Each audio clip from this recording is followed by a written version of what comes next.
Hi friends, welcome back to Sarlita's kitchen. ముందుగా subscribe చేసుకునే వారు తప్పకుండా సబ్స్క్రైబ్ చేసుకోండి. ఈరోజు లడ్డూలు అంటే మనలో ఇష్టం లేని వాళ్ళు చాలా తక్కువ మందే ఉంటారు. మొదటిసారి లడ్డూలు చేసేవారు ఏమేం పొరపాట్లు చేస్తూ ఉంటామో, ఏం చేయకూడదో అవి ఈ వీడియోలో చూద్దాం.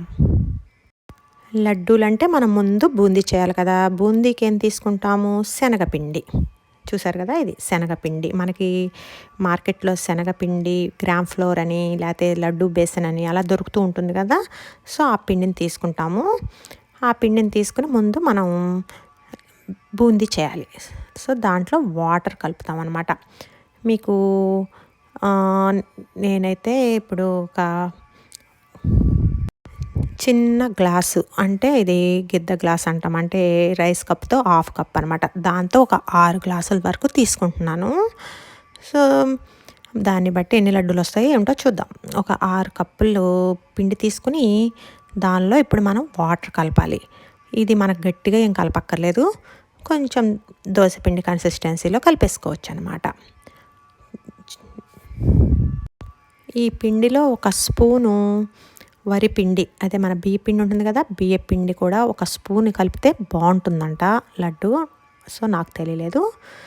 ఇగో ఈ విధంగా మన దగ్గర వాటర్ వేసి మన మజ్జిగ చేసుకునేది కానీ, విస్క్ ఉంటుంది కదా, మన ఎగ్ బీటర్ కానీ ఏదైనా సరే దాంతో ఈజీగా కలిపేయచ్చు. ఎందుకంటే చేత్తో కలిపే పని ఉండదు. చక్కగా వాటర్ ఎక్కువే కలపాలి కదా, దోసపిండి కన్సిస్టెన్సీ అనుకున్నాం కాబట్టి దీంతో ఈజీగానే కలపడానికి బాగుంది, ఈజీగానే అయిపోతుంది. మీరు బూందీ చేసుకునేటప్పుడైనా బూందీ అయిపోతే మీకు చాలదు అనిపించినప్పుడు వెంటనే కలిపేసుకోవచ్చు. సో ఈజీగానే కలపడానికి ఈజీనే పిండి, అందుకని పిండి కలపడం అయితే చాలా ఈజీగా ఉంది. చూసారు కదా, ఇది. ఇప్పుడు ఈ పిండిని ఒక 20 మినిట్స్ పక్కన పెడితే మనకు కొంచెం మెత్తగా వస్తుంది బూందీ. అందుకని నాననివ్వాలన్నమాట. సో పక్కన ఒక 15-20 మినిట్స్ పక్కన పెట్టాలి. అదొక టిప్పు. నెక్స్ట్ ఒక బాండీ తీసుకుని దాంట్లో నూనె కాగిన తర్వాత ఇలా ఒక గ్లాస్ తీసుకుని దాంట్లో పిండి తీసుకుని ఇలా బూందీ గరిటె ఉంటుంది కదా, ఈ చిల్లులు గరిటె కానీ ఏదన్నా అట్లాంటి ప్లేట్ కానీ ఏదన్నా ఉంటే దాంట్లో తీసుకుని మనం ఇలా ఆ గ్లాస్తో పోసుకొని ఇలా చేసేస్తే పడిపోతాయి మనకి బూందీలాగా. సో ఇలా రుద్దకండి, ఇలా రుద్దితే ముక్కులు, చెవులు, కాళ్ళు అన్నట్టు బూందీకి అన్ని షేపులు వస్తాయి. సో అలా రుద్దకుండానే చెయ్యండి, వీలైనంత వరకు పడిపోతుంది అది. సో అలా లాస్ట్లో ఏమైనా రుద్దితే రుద్దండి, కానీ రుద్దకుండా చేయండి. తర్వాత బూందీకి ఉన్న పిండి అంతా క్లీన్ చేసేయాలి. ఇది ఎక్కువసేపు కాలనివ్వద్దు, వెంటనే తీసివేయండి. బూందీని ఎక్కువసేపు కాలితే క్రిస్పీగా తయారవుతాయి, అవి తినడానికి బాగుంటాయి కానీ లడ్డుకి బాగోవు. ఈ బూందీలో ముఖ్యమైన విషయం అదనమాట, వెంటనే తీసేయాలి మన బూందీని. ఎక్కువసేపు ఉంచితే కరకరలాడిపోతాయి, అస్సలు బాగోవు. సో వెంటనే తీసివేయండి, ఇది మెయిన్ టిప్పు బూందీకి మాత్రం. మేము ఎక్కువ వేయించినట్టు అనిపిస్తుంది కదా, ఎక్కువగానే వేగినాయి, అందుకనే చెప్తున్నాను. క్రిస్పీగా వచ్చే వరకు ఉంచొద్దు, వెంటనే బూందీని తీసివేయాలి. అది మాత్రం గుర్తుంచుకోండి తప్పకుండా. ఇలా తీసుకున్న బూందీని మనం ఒక ప్లేట్లో పక్కన పెట్టుకుందాం. ఓకే, ఇంకొక ముఖ్యమైన విషయం ఏంటంటే, మనం బూందీ వేసిన తర్వాత ఇదిగో చూడండి, దీన్ని శుభ్రంగా తుడిచివేయండి. ఎందుకంటే అది గట్టి పడిపోతే మనకి బూందీ అతుక్కుపోయి దాంట్లోంచి హోల్స్లోంచి రాదు. అది మాత్రం గుర్తుపెట్టుకోండి. అది సెకండ్ టిప్. క్లీన్ చేస్తూ ఉండాలన్నమాట గరిటెని ఎప్పటికప్పుడు. ఆ తర్వాత బూందీ ఇలా రెడీ అయిపోతుంది కదా. సో ఇలా మెత్తగా అంటే మనం వెంటనే తీస్తే మనకు కొంచెం మెత్తగానే వస్తాయి. దాన్ని కొంచెం ఇలా కొంచెం నలిపాను అనమాట. మేము కొంచెం క్రిస్పీగా వచ్చాయని చెప్పాను కదా, అందుకని కొంచెం నలపాల్సి వచ్చింది. ఓకే, బూందీ రెడీ అయిపోయిన తర్వాత ఇప్పుడు మనకేంటి, పంచదార పాకం. 1 కప్పు పిండికి 1 కప్పు షుగర్ పడుతుంది. సో మేము షుగర్ ఎక్కువ ఎందుకని హాఫ్ కప్పే తీసుకున్నాం. స్వీట్ అయితే సరిపోయింది కానీ పాకం సరిపోదన్నమాట. అందుకని దేని లెక్క దానికే ఉంటుంది కదా.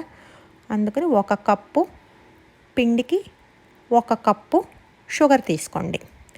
హాఫ్ కప్ తీసుకుంటే స్వీట్ సరిపోతుంది కానీ పాకం సరిపోదన్నమాట. ఇది సెకండ్ టిప్పు. షుగర్ ఎక్కువ ఎందుకు అనుకున్నప్పుడు కొంచెం కష్టపడాల్సి వస్తుంది లడ్డు చేసేటప్పుడు. పర్వాలేదు అనుకున్న వాళ్ళు హాఫ్ కప్ తీసుకొని కొంచెం వాటర్ చాలన్నమాట. అంటే మనకి షుగర్ మునిగే వరకు పోసుకుంటే సరిపోతుందన్నమాట. షుగర్ మునిగే వరకు వాటర్ పోసేసుకోవచ్చు. దీనికి మనకేమీ పెద్ద ముదురు పాకము అంటే గట్టి పాకం అదేమీ అవసరం ఉండదు. జస్ట్ తీగలాగా వస్తే సరిపోతుందన్నమాట. అంటే మనకి గులాబ్ జామున్కి వస్తుంది కదా, ఆ టైప్ అయితే రెడీ అయినట్టే. ఇప్పుడు ఈ పాకం వచ్చే వరకు మనం స్టవ్ మీద పెట్టి ఆన్ చేసుకుందాం. ఈలోపు దీంట్లో కొంచెం జీడిపప్పు, రేజిన్స్ వేసుకుంటే చాలా బాగుంటుంది కదా లడ్డూకి. అందుకని ఒక స్టవ్ మీద కొంచెం నెయ్యి వేసి, ఒక అర స్పూన్ నెయ్యి వేసుకుని దాంట్లో జీడిపప్పు, మీకు ఎన్ని జీడిపప్పు కంటే అన్ని జీడిపప్పు, రేజన్స్ వేయించి పక్కన పెట్టుకుందాం అన్నమాట. మీరు ఈ పాకాన్ని మనం బూందీ చేసేటప్పుడే ప్యారలల్గా పక్కన స్టవ్ మీద షుగర్ పాకం కూడా పెట్టేసుకుంటే మనకి త్వరగా అయిపోతుంది. మన బూందీ అయ్యే వరకు వెయిట్ చేయక్కర్లేదన్నమాట షుగర్ పాకానికి. అదొకటి గుర్తుపెట్టుకోండి. అప్పుడు మనకి టైము కలిసి వస్తుందన్నమాట ప్యారలల్గా పాకమును బూందీ చేసేసుకుంటే. ఓకే, జీడిపప్పు చూసారు కదా, మంచి గోల్డ్ కలర్లోకి వచ్చాయి కదా. గోల్డెన్ కలర్లోకి వచ్చాక తీసి పక్కన పెట్టేసుకుందాం. ఆ నెయ్యిలోనే కొంచెం రేజన్స్ కూడా వేయించి, అవి కూడా మనకి బాల్స్ ఎలా వస్తాయి కదా, అలా అవగానే తీసి పక్కన పెట్టుకోవచ్చు. ఓకే, మనకి రేజన్స్ కూడా రెడీ అయిపోయాయి కదా, చక్కగా రౌండ్గా తయారయ్యాయి. వీటిని కూడా తీసేసి పక్కన పెట్టేసుకుందాము. ఇప్పుడు పాకం చూద్దాం ఒకసారి. ఓకే, మరుగుతుంది. సో నీళ్ళైతే ఎక్కువ పోయొద్దు. నీళ్ళు ఎక్కువ పోస్తే ఎక్కువ టైం వెయిట్ చేయాలి. ఓకే, ఈలోపు మనం ఏం చేద్దామంటే యాలకుల పొడి కొట్టి పక్కన పెట్టుకుందాం. యాలకుల పొడి ఉంటుంది కదా, యాలకుల పొడి వేస్తేనే మంచి టేస్ట్ వస్తుంది, మంచి వాసన వస్తుంది.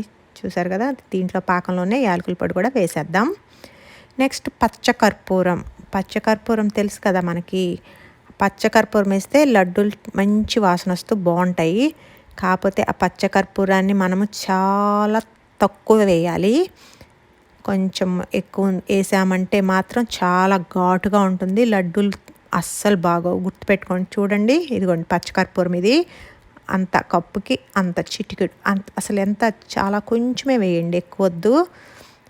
చూసారు కదా, అది మనకి కొసర అలా అని, ఆడవాళ్ళకి కొంచెం కొసరలు ఎక్కువ కదా, అలా అని కొసర వేసామంటే మాత్రం లడ్డూలు పాడైపోతాయి.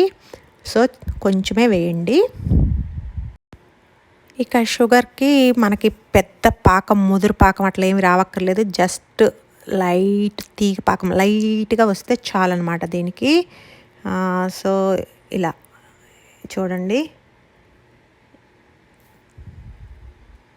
సన్నగా తీగలాగా వస్తే చాలన్నమాట, ఎక్కువ అక్కర్లేదు.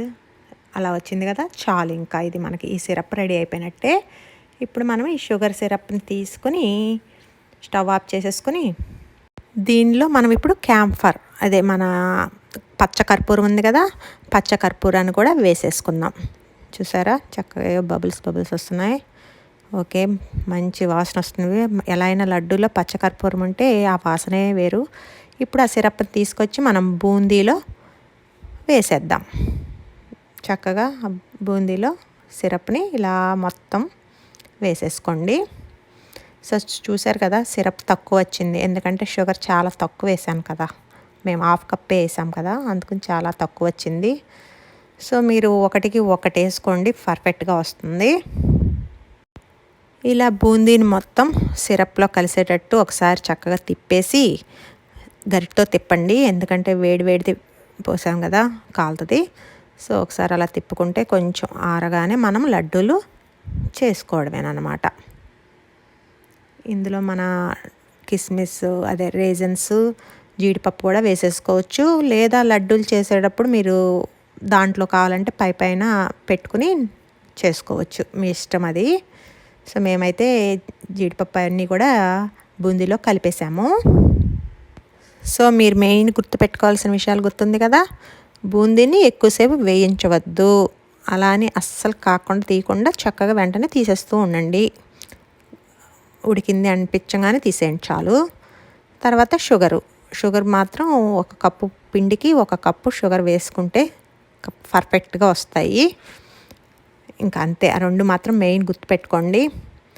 ఆ తర్వాత మీరు దీంతో కొంచెం నెయ్యి కానీ, నూనె కానీ, నీళ్ళు కానీ రాసుకుంటూ లడ్డూలు ఇలా చేసుకోవాలన్నమాట. మేము షుగర్ సిరప్ తగ్గేటప్పుడు కొంచెం కష్టపడాల్సి వచ్చింది చేయడానికి. మీరు మాత్రం మేము చేసిన పొరపాట్లు చేయకపోతే మీకు పర్ఫెక్ట్ లడ్డు అయితే మాత్రం వచ్చేస్తుంది. ఆ 2 విషయాలు మాత్రం గుర్తుపెట్టుకోండి చాలు. మరొక ముఖ్య విషయం ఏంటంటే మన పచ్చ కర్పూరం అనేది మన దేవుడి దగ్గర వాడే కర్పూరం కాదు. అది డిఫరెంట్గా దొరుకుతుంది షాపుల్లో. దాన్ని ఎడిబుల్ క్యాంఫర్ అంటారు, లేకపోతే పచ్చ కర్పూరము, ముద్ద కర్పూరం అని పిలుస్తారు. అది చూసి కొనుక్కొని వాడండి. మీకు కనుక ఈ వీడియో నచ్చినట్టయితే షేర్ చేయండి, లైక్ చేయండి, సబ్స్క్రైబ్ చేసుకుని వారు తప్పకుండా సబ్స్క్రైబ్ చేసుకోండి. Thank you for watching friends.